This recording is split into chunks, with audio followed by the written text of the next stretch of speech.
जय मसीह की। सजीव वाहिनी हिंदी लाइव प्रेयर सर्विस में अपने सभी श्रोताओं का पूर्ण हृदय से स्वागत करती हूँ। हर रविवार रात 8:30 बजे यूट्यूब और फेसबुक के द्वारा आप सभी हमारे साथ जुड़ सकते हैं।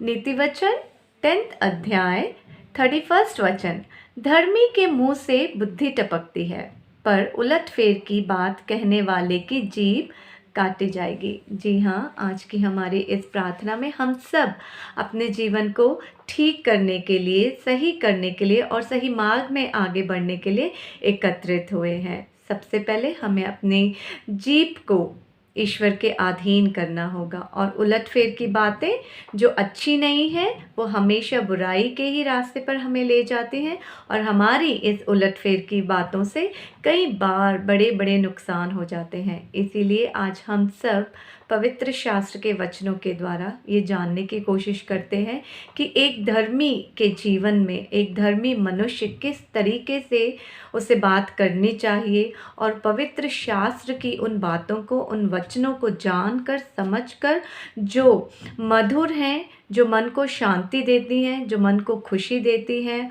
और सबके जीवन में शांति समाधान को प्रकट करती है। ये वचन जो पवित्र शास्त्र के हैं, ये हमें सही राह और सही दिशा और सही जीवन हमें जीना सिखाती है। तो आइए हम सब एक आत्मा, एक मन होकर पवित्र शास्त्र को अपने हाथ में पकड़कर दिल से प्रार्थना करें, दिल से इच्छा करें कि किस तरीके से हमें एक धर्मी मनुष्य की तरह अच्छा जीवन जीना है। आइए हम सब लोग प्रार्थना में आगे बढ़ते हैं और ईश्वर की महिमा में और उनके आनंद में भाग लेते हैं। सर्वशक्तिमान पिता परमेश्वर, धन्यवाद करते हैं आपके परिशुद्ध और पवित्र नाम का प्रभु। इस समय में प्रभु आपकी शरण में हम सब इकट्ठे हुए हैं प्रभु, ताकि सेवक के द्वारा हम उन पवित्र और परिशुद्ध वचनों को जान सके, समझ सके, सुन सके और अपने जीवन में आगे बढ़ सके। प्रभु आप वचनों को हम पर प्रकट करिए प्रभु, ताकि प्रभु वचन के द्वारा हम अपने जीवन में अच्छी और भली बातों को जान सकें, समझ सके।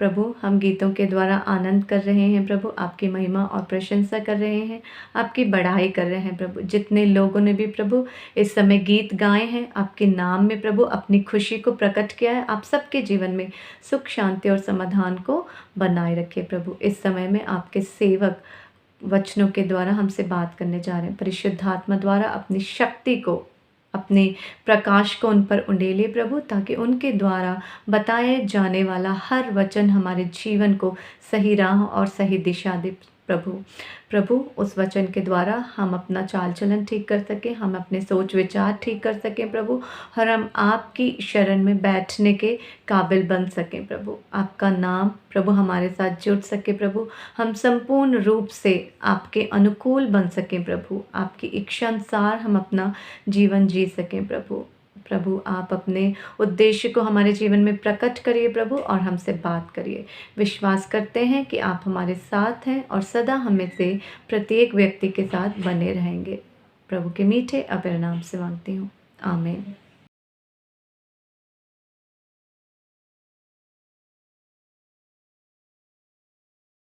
जय मसीह की। आइए गीत गाते हैं।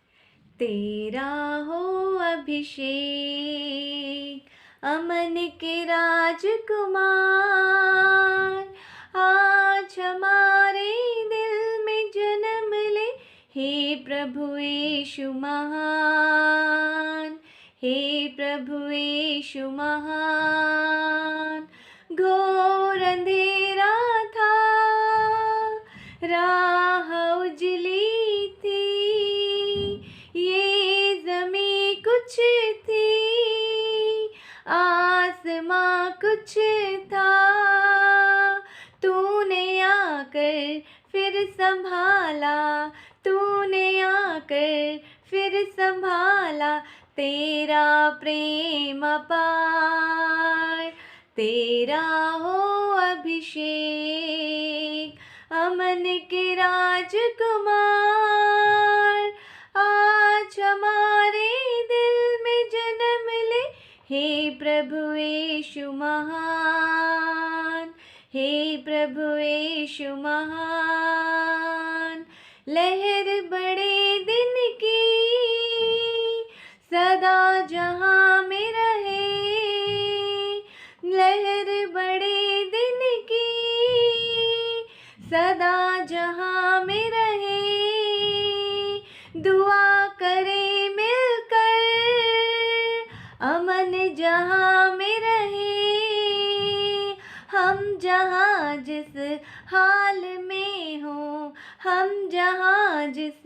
हाल में हो, तेरा करें प्रचार।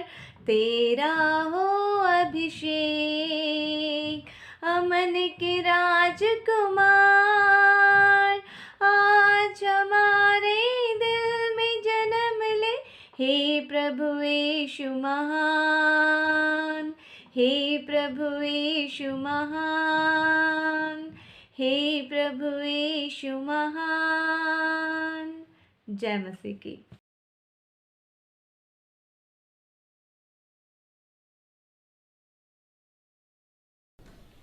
किस प्रकार हम प्रभु यीशु मसीह को सही तौर पर समझ सकते?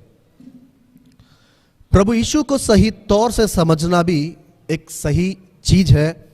और ईसाई धर्म में हम जब लोग रहते हैं, ईसाई मार्ग में जब हम रहते हैं, तो हमें अपने परमेश्वर को सही तौर पर समझना बहुत ही जरूरी है। अगर हम सही तौर से परमेश्वर को समझ नहीं पाएंगे, प्रभु यीशु को समझ नहीं पाएंगे, तो उसको उस प्रकार से हम लोग उसकी आराधना नहीं कर सकते। फिर एक बार मैं आपसे कहना चाहता हूं, अगर हम प्रभु यीशु मसीह को सही तौर से समझ नहीं पाएंगे या सही तौर में हम लोग उसको पहचान नहीं सकेंगे, तो हमें उसको जिस प्रकार आराधना करना है, जिस प्रकार उसे प्रसन्न करना है, जिस प्रकार उसका गुणगान करना है, हम लोग नहीं कर सकते। आप सब जानते हो कि हम लोग दिसंबर के मास में है, मतलब दिसंबर के मंथ में है। और दिसंबर क्रिश्चियंस के लिए एक महत्वपूर्ण मंथ है, क्योंकि यीशु मसीह का पैदा होना, सबका उद्धार करता, सबका रक्षा करने वाला, इस भूप्रांत में जितने लोग मनुष्य हैं उन सबको पाप से छुड़ाने वाला प्रभु यीशु मसीह ही है। लेकिन दुनिया को पाप का मतलब अब तक समझ में नहीं आया। पाप का एक सही डेफिनेशन दुनिया को आज तक समझ में नहीं आया। दुनिया में आज तक बहुत लोगों ने, थोड़ा साउंड दो ना,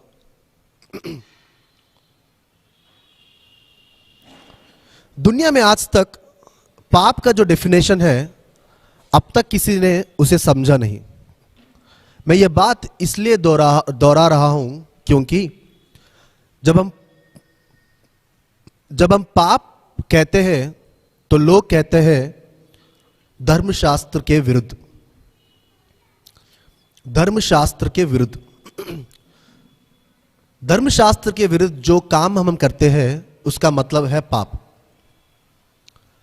और दूसरे ग्रंथों के अनुसार या दूसरे धर्मों के अनुसार हम 365 दिन अपने मर्जी के हिसाब से या अपने निज मन के हिसाब से अपने जीवन को हम लोग जी सकते हैं।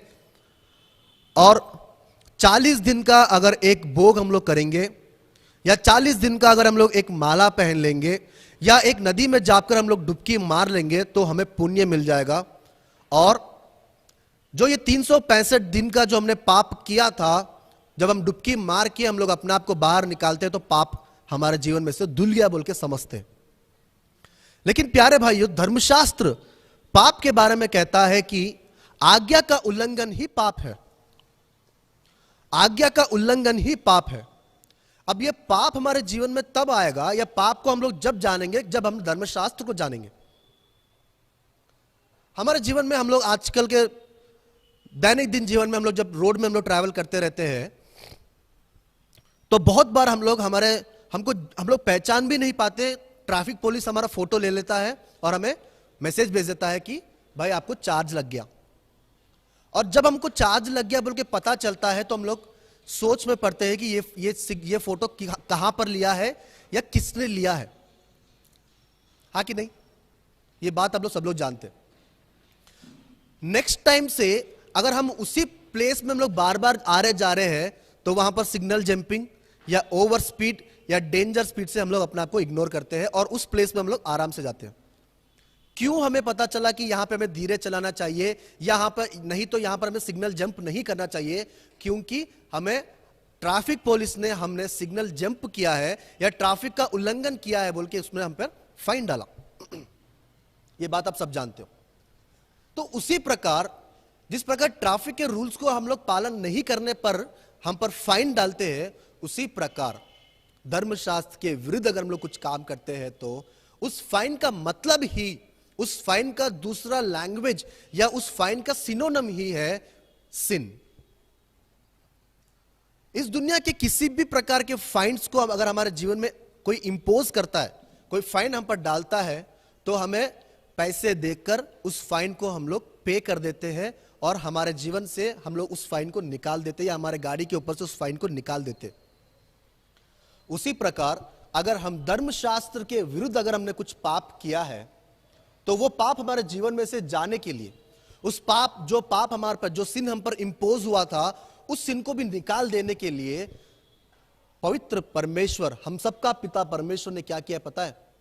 तेरे लिए और मेरे लिए, हम सब के लिए प्रभु यीशु मसीह को इस दुनिया में भेजा और उसने अपने आप को इस प्रकार बलि दे दिया कि सर्व मानवाली के ऊपर, सर्व मनुष्य के ऊपर, आदि से लेकर अंत तक, आदि से लेकर अंत तक, मतलब आदम से लेकर जब तक प्रभु यीशु मसीह इस दुनिया में आएगा तब तक जितने लोग मनुष्य के तौर पर जन्मे हैं, उन सब का पाप अपने ऊपर प्रभु यीशु मसीह ने ले लिया।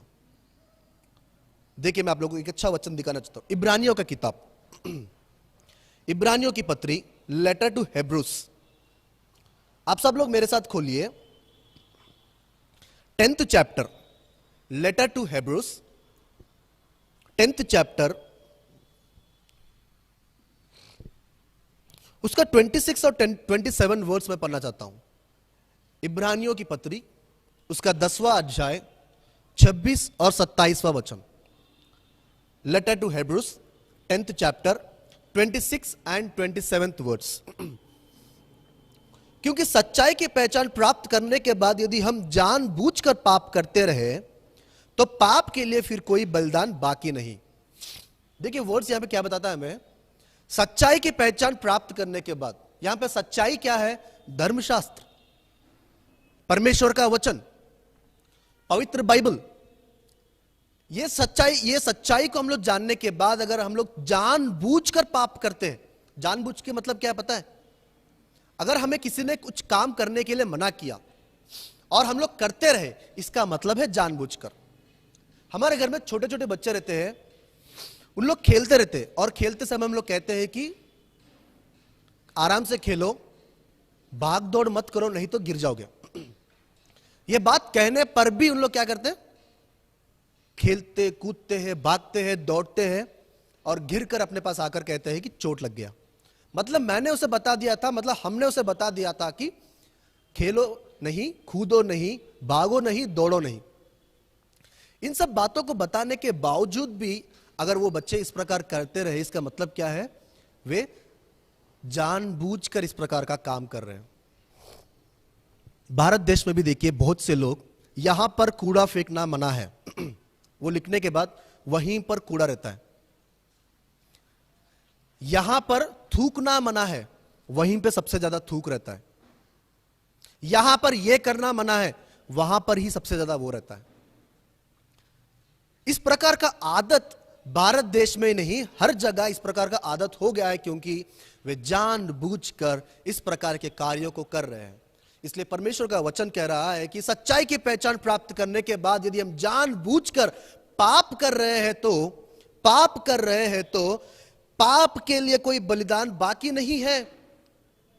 पाप के लिए कोई बलिदान बाकी नहीं है। मतलब पाप के लिए क्या है? बलिदान है। पाप के लिए क्या है? बलिदान है। अगर सच्चाई पहचान प्राप्त करने के बाद हम जानबूझकर पाप कर रहे हैं तो उस पाप के लिए कोई बलिदान बाकी नहीं है।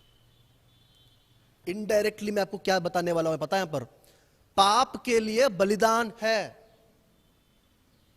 पाप के लिए क्या है? बलिदान है। लेकिन जानबूझ के पाप करने के लिए कोई बलिदान बाकी नहीं है। फिर से बताना चाहता हूं, बात को ध्यान से सुनिए, बात को ध्यान से समझिए। जो चीजों को हमने जान लिया, जो चीजों को हमने समझ लिया, उन पापों को अगर हम लोग बार बार कर रहे हैं तो उन पापों के लिए बलिदान बाकी नहीं है। जो पाप हमको पता नहीं है, अनजान के तौर पर हम लोग पापों को कर रहे हैं, तो उसके लिए बलिदान है। कौन सा बलिदान है? प्रभु यीशु मसीह का, जो कलवरी क्रूस के ऊपर वो मारा गया था। और अगर आगे पढ़ते हैं तो 27वां वचन, हां, दंड का एक भयानक बाट जोना और आग का ज्वल बाकी है जो विरोधियों को भस्म कर देगा। ये किसके लिए है? जो चाहिए करके पाप करते हैं, जो इंटेंशनली पाप करते हैं, जो इंटेंशनली पाप करते हैं, इंटेंशनली पाप करते हैं। इंटेंशनली पाप के अगर हम लोग और अगर आराम से अगर देखते हैं तो आप सब लोग मेरे साथ खोलिए यूहन्ना रचित सुसमाचार,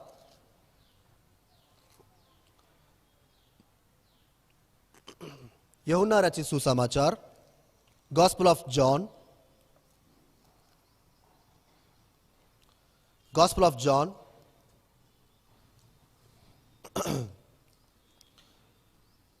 उसका 8th चैप्टर, 9th चैप्टर, क्षमा करिए, 9th चैप्टर 31st वर्स देखिए। 9th chapter 31st verse, gospel of John 9th chapter 31st। हम जानते हैं कि परमेश्वर पापियों की नहीं सुनता, परंतु यदि कोई परमेश्वर का भक्त हो और उसकी इच्छा पर चलता है तो वह उसकी सुनता है। हमारे पापों को हमारे जीवन में से निकालने के लिए पापी होकर अगर हम प्रार्थना करेंगे तो हमारे प्रार्थना परमेश्वर नहीं सुनेगा। हम जब पापी में से पवित्रताई की ओर बढ़ेंगे, हमारे लिए कोई अगर प्रार्थना करेगा तो तभी हमारी प्रार्थना सुनी जाएगी, तभी हमारी प्रार्थनाओं को सुनी जाएगी। हम लोग दिन भर दिन में अप्रोक्सीमेटली आंखें बंद करके, घुटने टेक कर, सिर झुकाए बिना भी बहुत बार हम लोग प्रार्थना करते रहते हैं, सुबह से लेकर शाम तक। हम लोग हमारे लैपटॉप में काम करते हुए परमेश्वर से प्रार्थना करते हैं। हम लोग नहाते हुए, घर में काम करते हुए भी परमेश्वर से प्रार्थना करते रहते हैं। माइंड में बहुत से चीज हम लोग परमेश्वर से बातें करते रहते हैं, इसे भी प्रार्थना करते, इसे भी प्रार्थना ही कहते हैं। प्रार्थना का मतलब यही नहीं कि आप अपने घर में, अपने रूम में जाओगे, घुटना टेकोगे, सिर पर आप सिर को ढकोगे और प्रार्थना करोगे। इसका यही मतलब नहीं है कि हम लोग प्रार्थना में हैं। आप अपने घर में काम करते हुए, गाड़ी चलाते हुए भी आप लोग परमेश्वर से प्रार्थना करते। परमेश्वर से प्रार्थना करने का मतलब यह है कि परमेश्वर से बातें करना। देखिए, इन सब चीजों को परमेश्वर से हम लोग प्रार्थना कर रहे हैं, तो इस परमेश्वर को सही तौर से जानना महत्वपूर्ण है कि नहीं? जिसको हम पूज रहे हैं, जिसकी हम आराधना कर रहे हैं, जिसको हम सुबह से लेकर शाम तक जिससे हम प्रार्थना कर रहे हैं, उसे सही तौर से जानना हमारी जरूरत है कि नहीं? इसी यूहन्ना रचित सुसमाचार में परमेश्वर के अपने निजी भाई बहन लोगों ने उसे तिरस्कार कर दिया कि हम नहीं जानते तू कौन है, तेरा मत स्थिमित नहीं है, तू पागलों की तरह है। देखिए वचन देखिए, यूहन्ना रचित सुसमाचार उसका 7वां अध्याय, gospel of John 7th chapter. इन बातों के बाद यीशु गलील में फिरता रहा, क्योंकि यहूदी उसे मार डालने का यत्न करते रहे, इसलिए वह यहूदियों में फिरना ना चाहता था। यहूदियों का झोपड़ियों का पर्व निकट था, इसलिए उसके भाई ने उससे कहा, यहां से यहूदियों को जा कि जो काम तू करता है उन्हें तेरे चेले भी देखे। क्योंकि ऐसा नहीं करेगा, क्योंकि कोई ना होगा जो प्रसिद्ध होना चाहे और छिपकर काम करे। यदि तू काम करता रहा तो अपने आप को जगत पर प्रकट कर। इसका मतलब यह है कि प्रभु यीशु मसीह अपने भाइयों की दृष्टि में भी, अपने भाई लोग भी प्रभु यीशु मसीह को सही तौर से जान नहीं पाए। तू जो काम करता है अपने नाम की बढ़ाई के लिए करता है। तू जो काम कर रहा है अपने नाम की बढ़ाई के लिए कर रहा है। तू प्रसिद्ध होना चाहता है, तू प्रसिद्ध होना चाहता है। परमेश्वर की महिमा तुझ पर है, परमेश्वर का अनुग्रह तुझ पर है। तू जिसको देखता है वो चंगाई पा रहा है, तू जिससे बातें कर रहा है वो जिंदा हो रहा है, तू जिस पर हाथ रखता है वे सब जी उठ रहे हैं। इन सब कामों को, परमेश्वर के अनुग्रह कामों को, परमेश्वर की शक्ति के कामों को उनके भाई लोग देख नहीं पा रहे, और देखे बिना अंधे होकर परमेश्वर प्रभु यीशु मसीह को कह रहे हैं कि तू प्रसिद्ध होना चाहता है, इसलिए यहूदा में जाकर अपने लोगों के बीच में जाकर तू काम कर। और देखिए आगे वचन कहता है 5वां वचन में, क्योंकि उसके भाई उस पर विश्वास नहीं करते थे। क्योंकि उसके भाई उस पर विश्वास नहीं करते थे। भाइयों के बीच में प्रभु यीशु मसीह को पहचानता नहीं थी। खुद के भाई मरिया और यूसुफ को जो भाई पैदा हुए थे, जो बच्चे पैदा हुए थे, और यीशु मसीह उन सब में सबसे बड़ा था, उसके यीशु मसीह के खुद के भाई लोग भी यीशु मसीह को समझ नहीं पाए। वे अपने आंखों से प्रभु यीशु मसीह को देख रहे थे। वे अपने घर में जब कारपेंटर का काम कर रहे थे तो यीशु मसीह को देख रहे थे। जब से छोटे थे वे यीशु मसीह को देख रहे थे, जब तक बड़े नहीं हुए तब तक यीशु मसीह को देख रहे थे। लेकिन अपने भाई लोग यीशु मसीह को समझ नहीं पाए। देखिए मरकुस रचित सुसमाचार, गॉस्पेल ऑफ मार्क,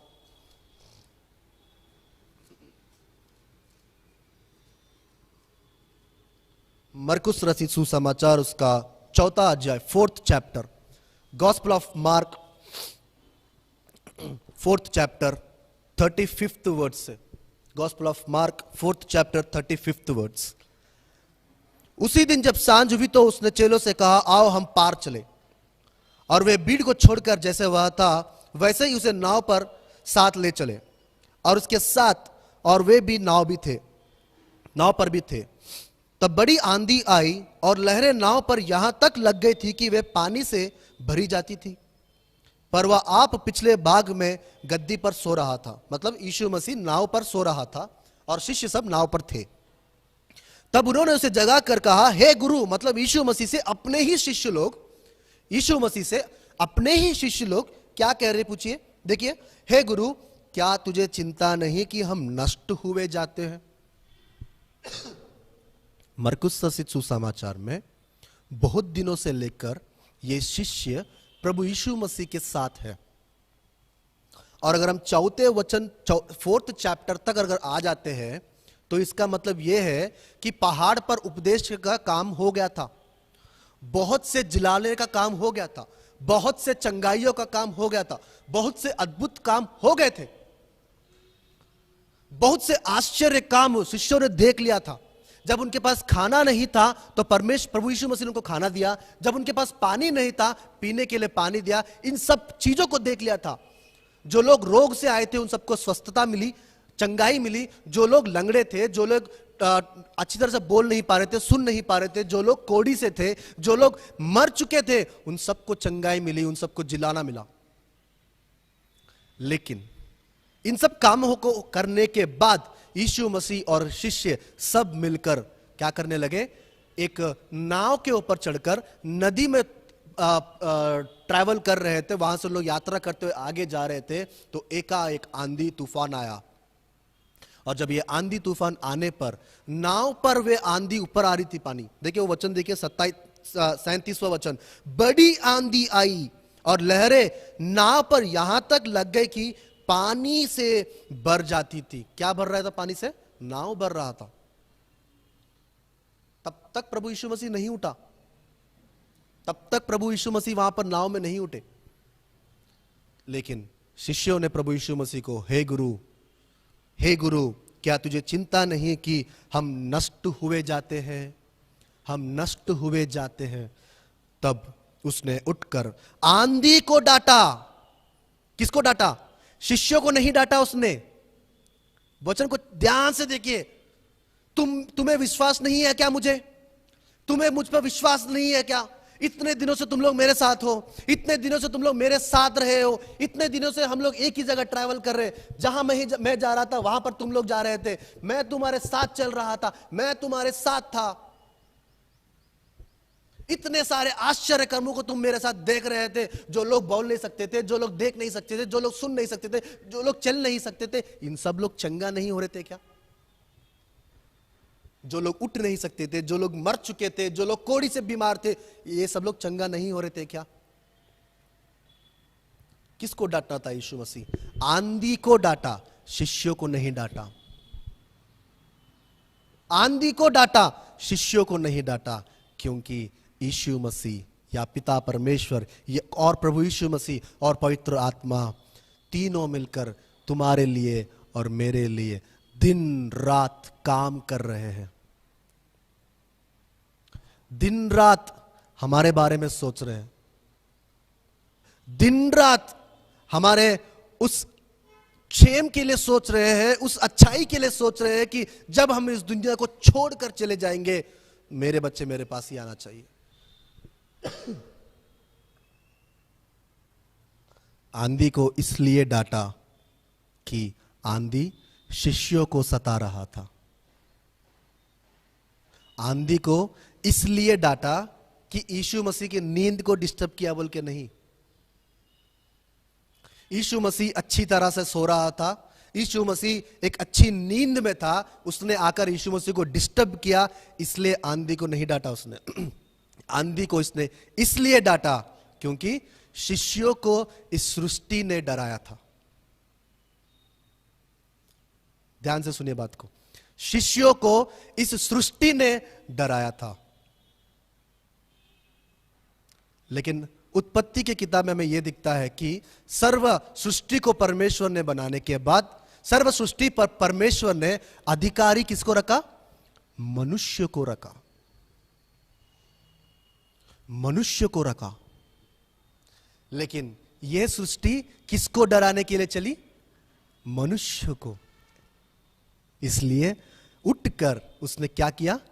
आंधी को डांटा और कहा तब उसने उठकर आंधी को डांटा और पानी से कहा, शांत रहे, थम जा।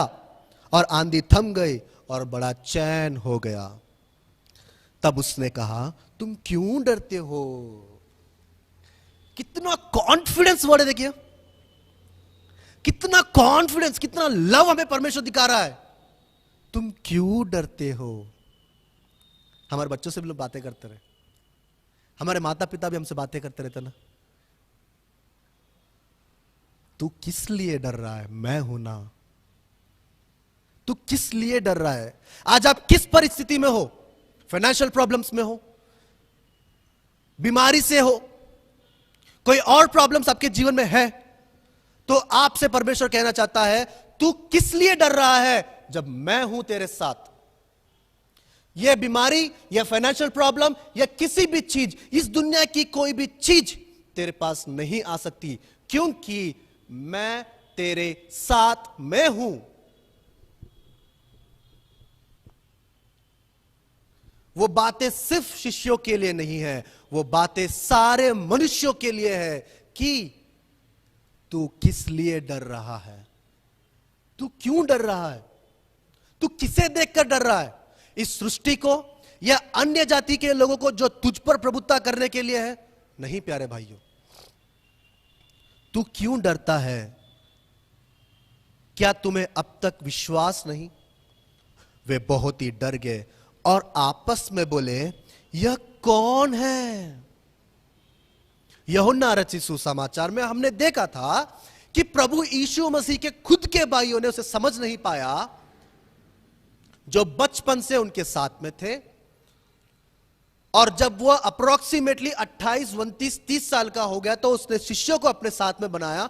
12 शिष्यों को अपने सेवा कार्य में लेके जाते समय 2 साल, 3 साल, 4 साल के समय में भी यीशु मसीह को इन शिष्यों ने भी सही तौर पर नहीं समझ पाए कि यह कौन है, यह कौन है बोल के। जो आंख से यीशु मसीह को देख रहे थे उन लोग भी नहीं समझ पाए।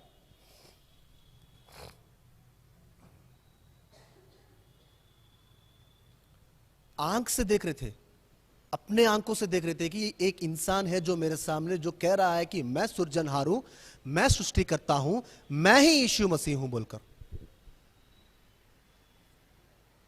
एक भाई, टोनी इधर आ, जल्दी आ।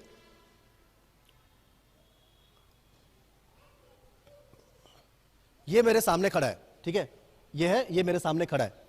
ये मेरे सामने खड़े रहकर मैं इससे कह रहा हूं, मैं इससे कह रहा हूं कि मैं प्रसाद हूं, ठीक है। ये मुझे देख रहा है और मैं इसे देख रहा हूं, मतलब मैं डायरेक्टली कह रहा हूं कि ये मैं प्रसाद हूं, मुझे पहचान बोलकर चले जा।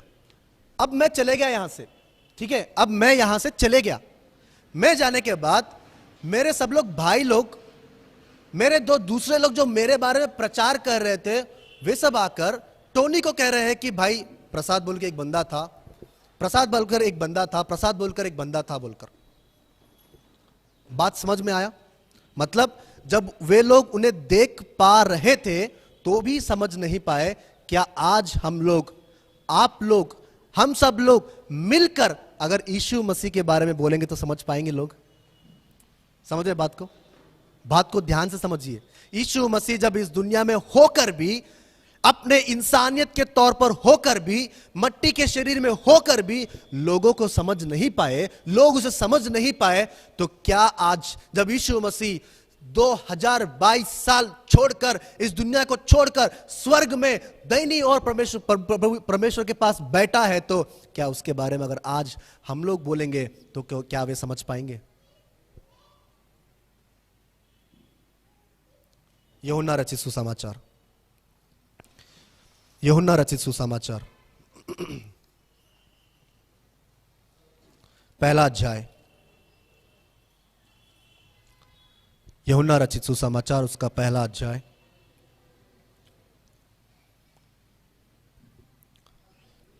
Gospel of John first chapter first word से।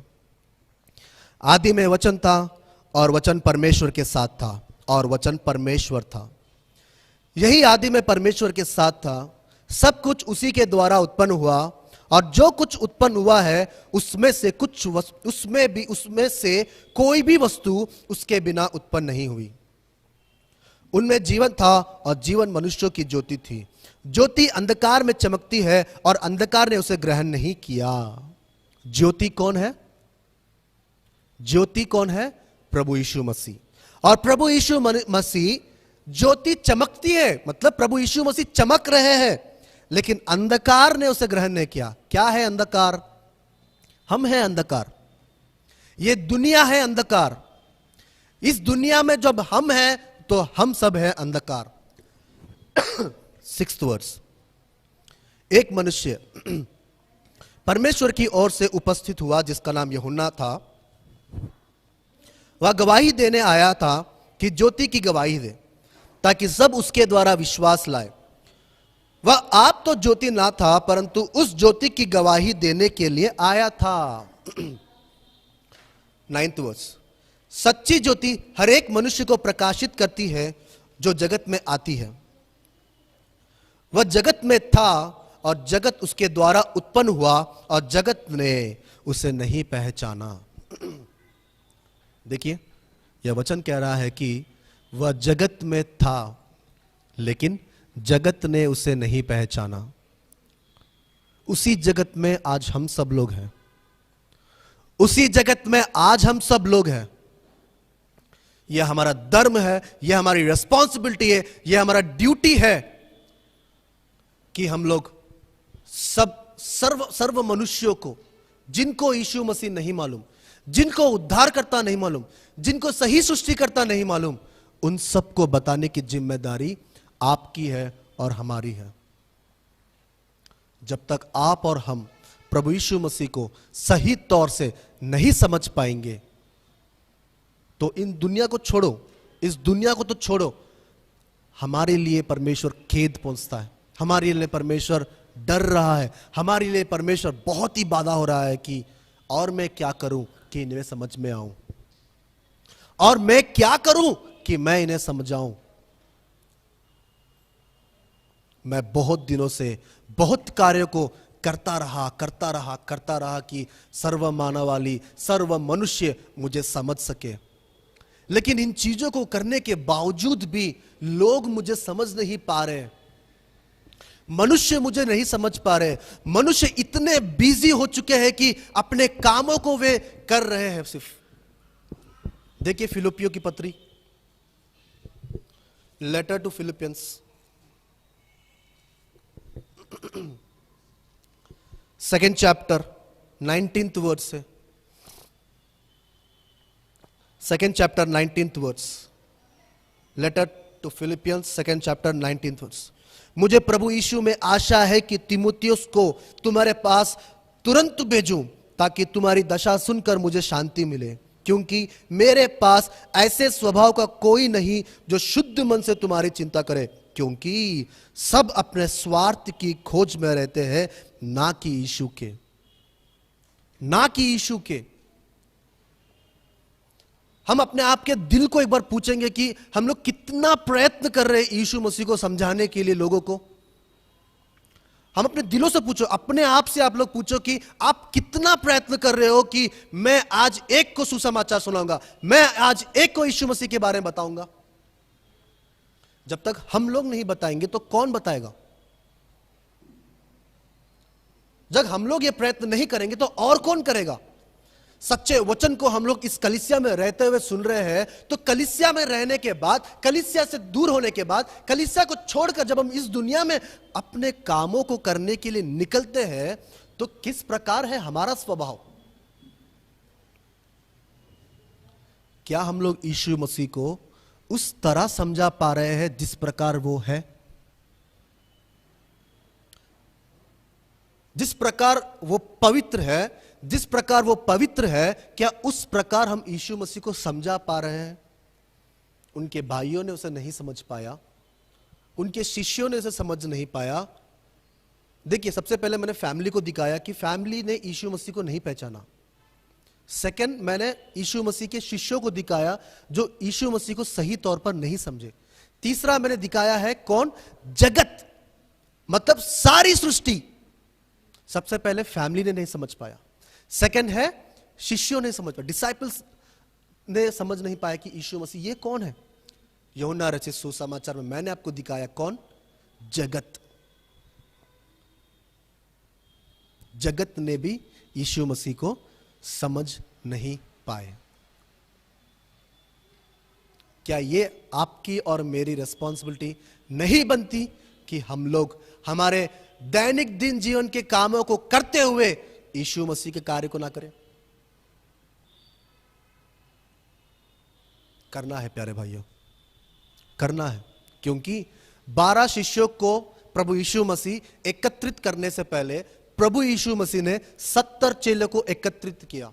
70 डिसाइपल्स को सबसे पहले परमेश्वर ने बनाया, और बनाने के बाद 12 चेलों के साथ जब वो प्रचार करने के लिए निकला, निकलने से पहले उसने 70 डिसाइपल्स को भेजा। फिर से सुनिए बातों को। 12 डिसाइपल्स के साथ यीशु मसीह जाने से पहले उसने 70 डिसाइपल्स को भेजा। पहले बेच कर कहा, मेरे लिए मार्ग को तैयार करो। सारे गांवों में जाओ, सारे शहरों में जाओ, और सारे मार्गों में जाकर कहो कि दाऊद का पुत्र यीशु मसीह, नजरेत का यीशु मसीह इस दुनिया में आया है, तुम्हारे गांव में भी आने वाला है, तुम्हारे रोगों को चंगा करेगा, तुम्हारे वीकनेसेस को निकाल देगा, तुम्हें हर प्रकार से चंगाई मिलेगी, तुम्हें और क्या मिलेगी? उद्धार मिलेगा। और उन लोगों ने उसी प्रकार काम किया, उसी प्रकार काम किया। 70 चेलों लोगों ने जाकर यीशु मसीह के लिए मार्ग तैयार किया कि उसके फर्स्ट कमिंग के लिए उसको ज्यादा प्रॉब्लम्स ना हो। कोई अनजान आकर, अभी तो बहुत बड़े शहर हो चुके हैं, कोई बंदा अगर आएगा तो भी कोई से नहीं पूछता कि तुम कौन हो बोलो। लेकिन अगर हम 50-60 साल पहले अगर हम लोग पीछे चले जाते हैं, तो कोई भी एक नया इंसान, कोई भी अगर गांव में आता है तो उसे हर एक बंदा पूछता है कि तुम किसके घर को आए हो और तुम कहां जाने वाले हो। गांव में बड़े लोग जो है उन सबको पता होगा। यहां पर हमारे पुराने देश के गांव, पुराने गांव में अगर जाते हैं तो 100% पूछते कि तुम कौन हो, हाँ कि नहीं? पुराने शहर, पुराने गांव में जाओगे तो पूछते कि तुम किसके घर को आए हो, कहां से आए हो, किसके संबंधी हो बोल के पूछते। लेकिन शहर में कोई आए तो कोई नहीं पूछता। उसी प्रकार यीशु मसीह भी उसी प्रकार जब शहरों में आ रहा था, गांवों में आ रहा था, तुम कौन हो? दाऊद का पुत्र हो क्या पूछ रहे थे। तुम कौन हो? यूसुफ का पुत्र हो क्या पूछ रहे थे। तुम कौन हो? उद्धार करता हो क्या पूछ रहे थे। तुम कौन है? तुम बीमारियों से चंगा देने वाला पूछ रहे थे। इस प्रकार 70 चेलों ने काम किया। 70 चेलों ने यीशु मसीह के लिए मार्ग को तैयार किया। फिर से सुनिए, 70 चेलों ने यीशु मसीह के लिए मार्ग को समतल किया। 70 चेलों ने यीशु मसीह के लिए मार्ग को तैयार किया। क्या हमारी यह रिस्पॉन्सिबिलिटी नहीं बनती कि यीशु मसीह के लिए फिर से आ रहा है वो, फिर से आने वाला है वो, उसके लिए मार्ग को तैयार करें? इसीलिए यीशु मसीह ने तुम्हें और हमें बनाया है कि गांव गांव को जाकर सारी सृष्टि को सुसमाचार सुनाए। कि जब वो आएगा तब वो रोगों से चंगाई देने के लिए नहीं आ रहा। अगर आप लंगड़े हो तो आपको चलाने के लिए नहीं आ रहा हो। अगर आप गूंगे हो तो आपको बोलने देने के लिए नहीं आ रहा।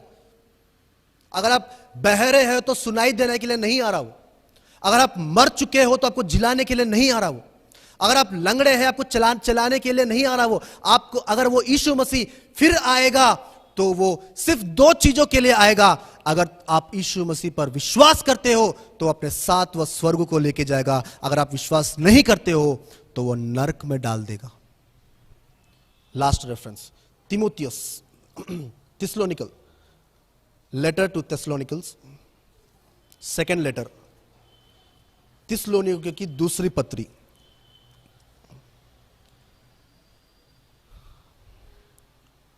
पहला अध्याय, दूसरी पत्री, पहला अध्याय, 8वां वचन।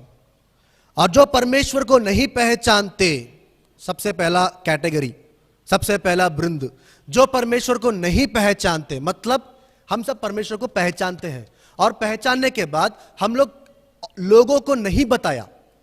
ठीक है, लोगों को नहीं बताया। अगर हमारे फोन्स में जितने कॉन्टैक्ट्स है या हमारे कोई भी रिलेटिव्स है, हमारे कोई फ्रेंड्स एंड फैमिली मेंबर्स है जो यीशु मसीह को नहीं पहचानते, वो सब इस कैटेगरी में आते, वो सब इस कैटेगरी में आते।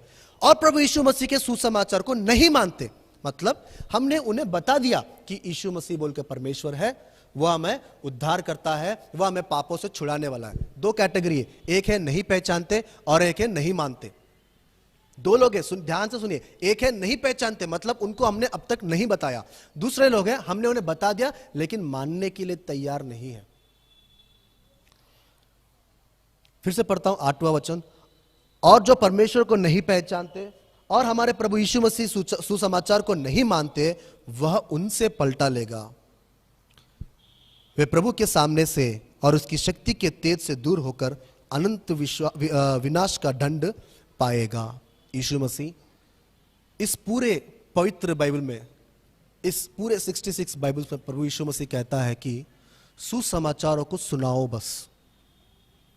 हमें किसी को मनाने का जरूरत नहीं है, सुनाने का जरूरत है बस। दोनों में बहुत डिफरेंस है। क्या है? हमें सुनाना है बस, मनाने का जरूरत नहीं है। We need to share the gospel, no need to convenience them. प्यारे भाई और बहनों, खुद के घर वालों ने इसे सही तौर पर नहीं समझे, जिसके साथ वो रहता था उन लोगों ने भी उसे नहीं समझा, जगत ने भी उसे नहीं पहचाना। क्या ये रिस्पॉन्सिबिलिटी हम सब की नहीं बनती कि हम सब लोग भी यीशु मसीह को, इस दुनिया के लोगों को पहचान में लेके आए? ये हमारी रिस्पॉन्सिबिलिटी है प्यारे भाइयों। हम लोग अगर कुछ मोबाइल फोन खरीद लेते तो स्टेटस में लगा देते कि हम लोग मोबाइल फोन खरीद लिए।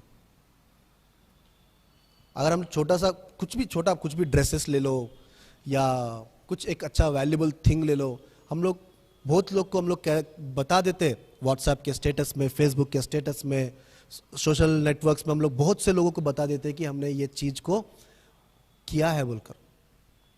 कुछ लोग हैं जो लोग डिग्रीज को पास कर लेते हैं और डिग्री जब उनके हाथ में रहता है, उन लोग भी अपने फोटोज में लगा देते हैं, स्टेटस में लगा देते हैं कि हमने ये डिग्री को कमाया है बोलकर। क्या यीशु मसीह सच्चा खुदावंत है, पवित्र परमेश्वर है, हम सबका उद्धार करता है? ये चीज बताने के लिए हम लोग क्यों शर्मा रहे हैं, क्यों डर रहे हैं? हमें डरने का कोई भी चिंता नहीं है। WhatsApp status is our own place, वो तुम्हारा प्लेस है, वहां पर तुम लोग कुछ भी रख सकते हो। Lord Jesus Christ is God बोल के डालो, कोई तुम्हें कुछ बोलने वाला नहीं है। Lord Jesus Christ is only the creator of this world बोल के डालो, कोई तुम्हारा कुछ भी उखाड़ नहीं सकता। Because that is your own place, you can keep anything you want. क्यों नहीं हम कर सकते? क्योंकि हम लोग शर्मा रहे हैं, हम लोग डर रहे हैं, क्योंकि हमारे पास शैतान इस प्रकार का बीज बो दिया है कि अगर कोई कुछ पूछेगा तो मैं उसे क्या जवाब दूंगा। डरने का कोई जरूरत नहीं है, डरने का कोई जरूरत नहीं है। यीशु मसीह हमें उस प्रकार की ताकत देगा। शिष्यों से कहा था नाव के ऊपर से, तुम क्यों डर रहे हो जब मैं तुम्हारे साथ हूं। डरने का जरूरत नहीं है प्यारे भाइयों। इस दुनिया में इस वक्त सबसे बड़ा एंटीवायरस चाहिए सिर्फ the Lord Jesus Christ. Only the tablet required to this world is the Lord Jesus Christ. Only the medicine the Lord Jesus Christ. आइए हम प्रार्थना करेंगे। हमारे प्यारे स्वर्गीय पिता परमेश्वर, हम तेरा धन्यवाद देना चाहते हैं सुंदर समय के लिए। पवित्र खुदावंत, तेरी उस अनुग्रह के लिए, उस आत्मिक आशीष के लिए प्रभु जी मैं तेरा धन्यवाद देना चाहता हूं कि प्रभु जी तूने अपने प्रिय पुत्र प्रभु यीशु मसीह को इस दुनिया में सर्व मनुष्य के लिए प्रभु जी तूने उद्धारकर्ता के तौर पर भेजने पर भी उसे बहुत लोगों ने स्वीकार नहीं किया। प्रभु जी सर्व मानवाली के तरफ से मैं माफी मांगना चाहता हूं कि प्रभु जी तेरे पुत्र को जब इस दुनिया में था, जगत का सृष्टिकर्ता जब जगत में था, उन लोगों ने उसे नहीं पहचाना। प्रभु जी हम लोग प्रभु जी इस बात के लिए खेद पहुंचाते हैं प्रभु जी, इसलिए हमें माफ कर। और प्रभु जी आज से तो भी हम लोग तेरे पुत्र का फिर एक बार आगमन के लिए तैयार करने के लिए तो हमारी सहायता कर। इस हिंदी सर्विस को प्रभु जी तूने सहायता किया, इसलिए मैं तेरा धन्यवाद देना चाहता हूं। ये छोटी सी विनती और आराधना प्रभु यीशु मसीह के नाम से तुझे सौंपता हूं और मांगता हूं। आमीन आमीन।